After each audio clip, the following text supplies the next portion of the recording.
Video में हम बात करेंगे कि ब्रेकआउट्स कैसे ट्रेड करें। देखो, हम लाइव स्ट्रीम में continuously reversal, straps, fake breakouts, ये सारी चीज़ें डिस्कस करते हैं, ठीक है। स्मार्ट आवर कंसेप्ट बोलेंगे हम इसे। लेकिन अब क्योंकि मार्केट में दोनों पॉसिबिलिटीज होती है, मार्केट में मूव कब आता है? जब एक लिक्विडिटी आती है, राइट। लिक्विडिटी कब आती है? जब सबसे ज़्यादा रिटेलर्स या जब भी जो भी लोग ज़्यादा एंटर करते हैं। तो ये दो चीज़ होती है, कोई लेवल्स क्रॉस होने पे या कोई लेवल पे। अब ये लेवल, या तो दो पॉसिबिलिटीज है यहाँ से, या तो ये लेवल ब्रेक करके रैली करेगा, या फिर ब्रेकआउट फेलियर हो सकते हैं, रेजिस्टेंस से टच करके नीचे या सपोर्ट से टच करके ऊपर जाएगा। तो यही लिक्विडिटी ज़्यादा आती है। तो अभी एक ब्रेकआउट में सबसे बड़ा लूप होल जो आता है, मैं आपको चार्ट पर बताने वाला हूँ, और फिर इसको टैकल कैसे करें और बेस्ट वे में कैसे करें वो बताने वाला हूँ। देखो, मेरी जो भी स्ट्रैटेजीज होती है completely based on observation, back testing, forward testing, और फिर मैं इसे यूट्यूब पे बताता हूँ।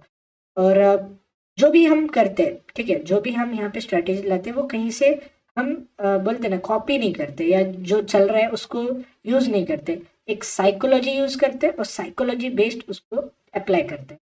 तो अब ये जब देखोगे कंप्लीट जो मैं अभी बताने वाला हूँ, इसके बाद आपको भी रियलाइजेशन आएगा और हिट होगा, यार मैं कितनी गलतियां कर रहा था और ये मुझे चीज पहले क्यों पता नहीं चली। पूरा वीडियो देखना, ठीक है। अब एक समझते हैं चीज, ब्रेकआउट क्या होता है। मार्केट एक जोन से कंसोलिडेट करता और रैली करता। अब मैं एक चीज बताता हूँ, जो जेन्युइन ब्रेकआउट होता है वो आपको कभी एंट्री नहीं देंगे। जेन्युइन ब्रेकआउट्स कभी एंट्री नहीं देंगे, क्योंकि जेन्युइन ब्रेकआउट्स क्या होता है, ब्रेकआउट्स बनते उस बेसिस पे जहां पे लोगों के स्टॉप लॉस ट्रिगर होते हैं और वन मूव में मार्केट जाकर रैली करता है। फॉर एग्जांपल समझो, यहां से मार्केट एक बार गिरा, दो बार गिरा, तीन बार गिरा, और रैंडमली ऐसा मार्केट ब्रेकआउट कर देता है। रैंडमली ऐसे कैंडल आ जाती है। तो इसको एक्सपेक्ट करना बहुत मुश्किल है, या इसको प्रेडिक्ट करना बहुत मुश्किल है। लेकिन एक वे मैं आपको बताने वाला हूँ, सिंपल वे। आप बोलोगे यार इतना सिंपल मैंने पहले क्यों अप्लाई नहीं किया। कल के मार्केट से आपको एग्जांपल देता हूँ, ठीक है। अब देखो, यहाँ पे लेवल्स पहले मार्क करेंगे, ठीक है, जहां से सेलिंग हुई, ये resistance. First of all levels काफी फाउंडेशन और बेसिक चीजें जो आपको बनाने को आनी चाहिए। काफी लोगों को लेवल्स बनाने में ही मुश्किल जा रही है, तो ये प्लीज क्लियर करो। जहां से भी मार्केट रिजेक्शन लेता है वो रेजिस्टेंस होता है, जहां से मार्केट ऊपर जाता है वो सपोर्ट होता है, ठीक है। अब यहाँ पे मैंने ये लेवल्स ड्रॉ किए, ठीक है, ये कंप्लीट लेवल्स ड्रॉ किए। किस बेसिस पे ड्रॉ किए ये levels? Support, support, support, resistance, यहाँ पे रेजिस्टेंस, रेजिस्टेंस, राइट। सारे लेवल्स करेक्ट है। अगर आप इसको एक्सटेंड भी करके देखोगे तो प्रीवियसली मार्केट इन्हीं लेवल्स को फॉलो कर रहा था, राइट।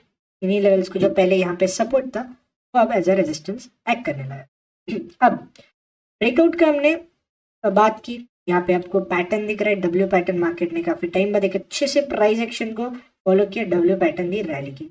मोस्ट लोगों ने एंटर कहाँ किया है, एक और यहाँ पे एक छोटा सा रेजिस्टेंस बन रहा था, एक वॉलेटाइल रिस्क की एंट्री थी कि पहले इस लेवल पे काफी मार्केट जो है रिजेक्शन लेते जा रहा था। अब या तो लोगों ने एंट्री यहाँ पे ली होगी, 3-1, ये होगा, ये कंप्लीट ब्रेकआउट मार्केट था, ब्रेकआउट होके रैली। अब यहाँ पे समझो टारगेट आप क्या रखते हो, जो भी रेजिस्टेंस है उसको रेजिस्टेंस 1 को target 1, target 2 resistance, next resistance. अब यहाँ पर प्रॉब्लम क्या है, देखो यहाँ पे ह्यूज सेलिंग आई थी लास्ट टाइम, और इसी प्लेस पे आप एक्सपेक्ट करते हो कि मार्केट रेजिस्टेंस हो सकता है यहाँ से रिजेक्शन लेके नीचे आके ट्रेड आपका फेल हो जाए। तो आप एक मिनिमम नेक्स्ट रेजिस्टेंस एक्सपेक्ट कर रहे हो, ये है, और एक स्टॉप लॉस एक्सपेक्ट कर रहे हो इस कैंडल का लो। तो रिस्क रिवॉर्ड देखो 1.66 है। आपकी एंट्री कहाँ हो रही है, अगर आप क्रॉसिंग में एंट्री लेते हो, अगर आप क्रॉस करने में एंट्री लेते हो, देखो कई बार क्या होता है, ये आप समझो क्रॉस हो रहा है और आप यहाँ पे एंटर करते हो, ठीक है, इस कैंडल के नीचे लगा है, ये टारगेट अब रेजिस्टेंस आपको फॉलो करना पड़ा। कई बार क्या होता है, मार्केट ने यहाँ पे एंट्री दी, आया एसएल खाया, ठीक है, एसएल खाया, सेकेंड टाइम आप फिर से एंट्री लेने की कोशिश करते हो, सेकेंड टाइम यहाँ देखो इस कैंडल के नीचे स्टॉप लॉस लगाया, मार्केट ने यहाँ पे आपको क्रॉसिंग पे एंट्री दी, एक बड़ा कैंडल बना, रिजेक्शन लिया, स्टॉप लॉस खा के नीचे आ गया, यहाँ पे आपका स्टॉप लॉस हिट हो गया। और कितने बड़े बड़े स्टॉप लॉस हिट हो रहे हैं, 25-30 रुपए के स्टॉप लॉस हिट हो रहे हैं।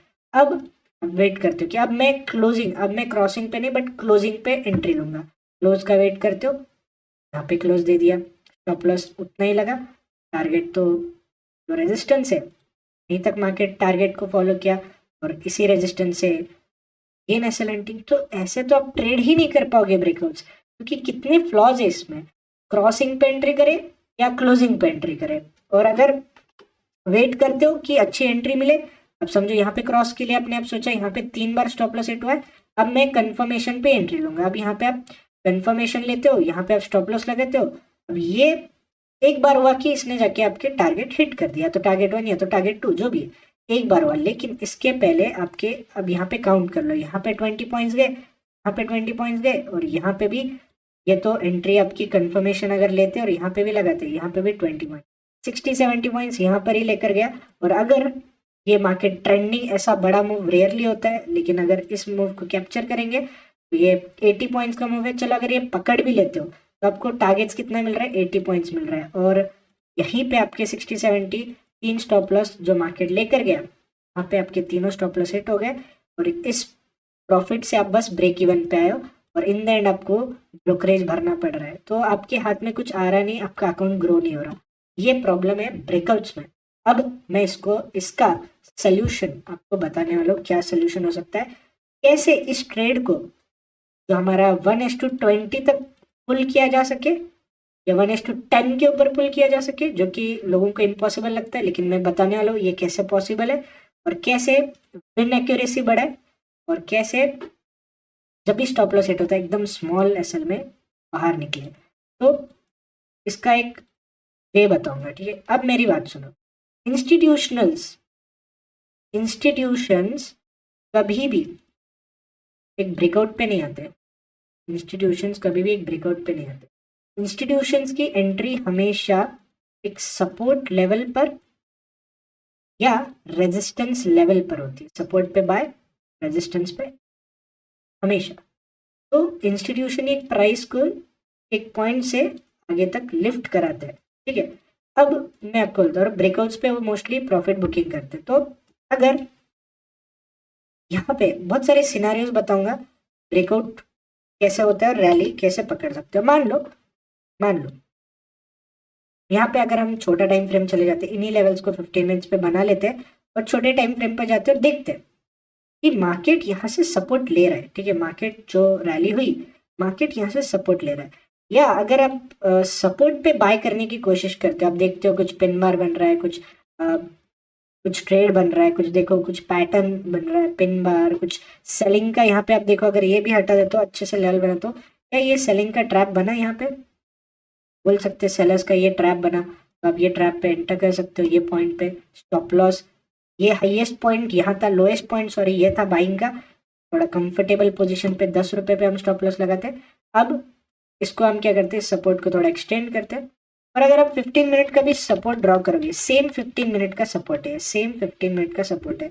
बस 1 मिनट पे क्या होता है, क्लैरिटी मिलती है, क्विक एंट्री मिलती है, स्मॉल एसएल मिलता है।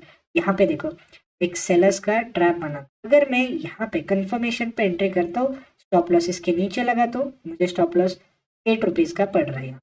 अब मैं इसे बस एक्सटेंड करता हूँ, ये मेरा रेजिस्टेंस टारगेट 1 हो गया। जो ब्रेकआउट पे आपको पॉइंट्स मिल रहे थे, जो वो तो 15 मिनट कैंडल्स पे बता रहा था, 15 मिनट कैंडल्स पे 80 पॉइंट मिल रहे थे। यहाँ पे 1 मिनट के कैंडल पे 90 पॉइंट मिल गए, 90 points on 1 minute candle. 1 minute candle को काफी क्रिटिसाइज किया जाता है, बट इसे अगर यूज करना सीखो, this is the best time frame, क्योंकि यहाँ पे स्मॉल स्टॉप लॉस के साथ, अर्ली एंट्रीज के साथ बड़े टारगेट्स मिल रहे हैं। और इसका मतलब ये नहीं कि हम कंप्लीटली 1 मिनट बेस पे ट्रेड कर रहे हैं। ये जो लेवल्स है ये 15 मिनट के लेवल्स है, सेम लेवल्स हमने 15 मिनट पे भी ड्रॉ किए, देखो सेम लेवल्स। बस 1 मिनट में हम इसलिए जा रहे हैं क्योंकि हमें एंट्रीज जल्दी मिल सके। अब देखो बस ये रेजिस्टेंस तक जाने तक हमें 90 पॉइंट्स मिले, that is 90 points with only stop loss of 8 rupees. Risk reward कितना हुआ, 1:10।